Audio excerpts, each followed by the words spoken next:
Assalamualaikum warahmatullahi wabarakatuh. Kami dari kelompok 2 akan membacakan hasil diskusi kami. Modul 1, konsep dasar bimbingan dan konseling di sekolah dasar. KB1, pengertian, fungsi, dan tujuan bimbingan serta konseling. A. Pengertian bimbingan dan konseling. Bimbingan adalah suatu proses di mana bantuan diberikan secara berkelanjutan dan terencana kepada individu untuk membantu mereka menghadapi masalah dengan tujuan membantu individu mencapai pemahaman diri, penerimaan diri, kemampuan untuk mengarahkan diri sendiri, dan merealisasikan potensi serta kemampuan mereka.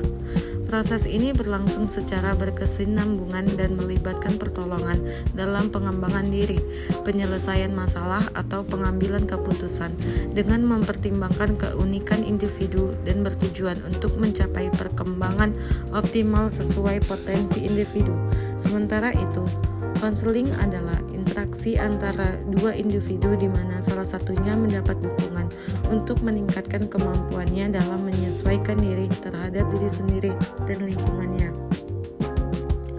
Bimbingan dan konseling pada dasarnya adalah proses pemberian bantuan secara berkelanjutan dan sistematis oleh seorang profesional dengan tujuan agar individu dapat mengembangkan potensi mereka secara optimal untuk kepentingan diri mereka sendiri dan masyarakat. B. Tujuan dan bimbingan konseling.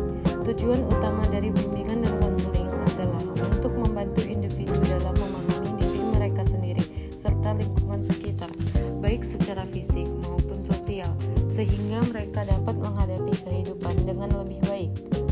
Melalui pemahaman ini, diharapkan siswa dapat mengidentifikasi potensi dan kelebihan mereka sendiri, sehingga mereka dapat menghadapi masa depan dengan keyakinan yang lebih besar.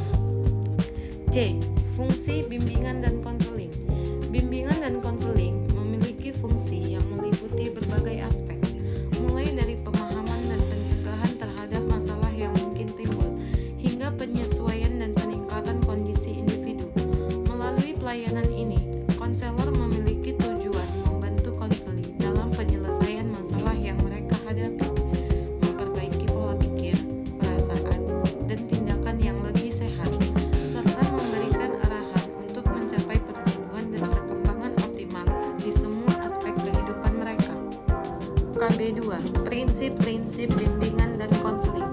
Prinsip-prinsip bimbingan dan konseling dianggap sebagai elemen penting dari pendidikan di lingkungan sekolah dan berperan sebagai fondasi untuk menyelenggarakan layanan bimbingan.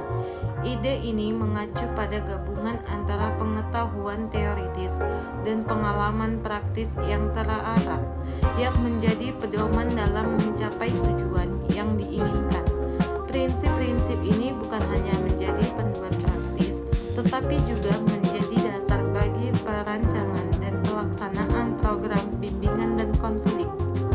KB3, asas-asas bimbingan dan konseling. Aspek penjelasan meliputi kerahasiaan, kesukarelaan, keterbukaan, kekinian, kemandirian, kegiatan, kedinamisan, keterpaduan, kenormatifan, keahlian menekankan layanan, ahli tangan, dan tutwuri handayani.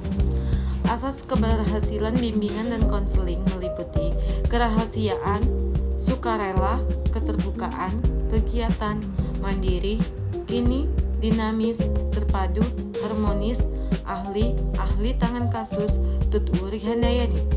Asas bimbingan konseling merupakan fondasi penting dalam layanan karena dapat membantu peserta didik untuk mencapai potensinya dengan optimal. KB4, jenis-jenis layanan bimbingan dan konseling.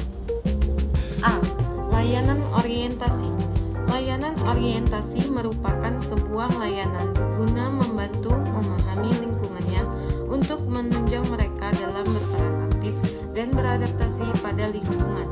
Tujuannya yaitu untuk mengakomodasi individu agar dapat beradaptasi dengan lingkungannya dan diharapkan mampu memaksimalkan manfaat dari segala sumber yang ada di lingkungan baru.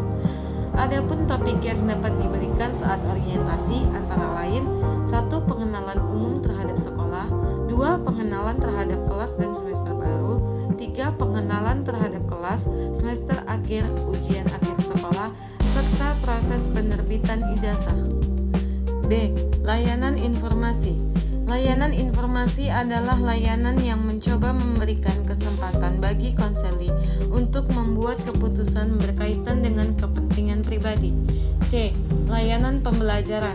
Layanan pembelajaran adalah jenis bimbingan untuk memahami materi maupun mencapai standar kompetensi peserta didik. D.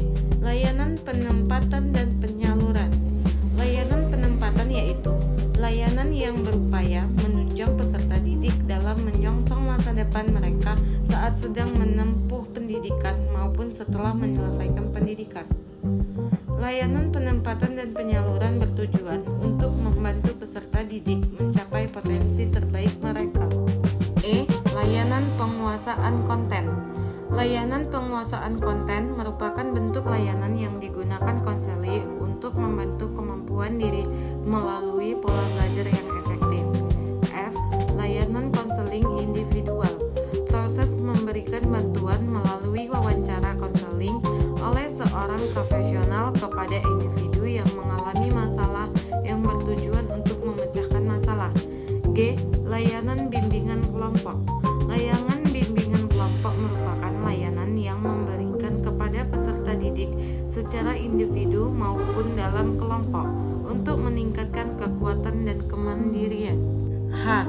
Layanan konseling kelompok.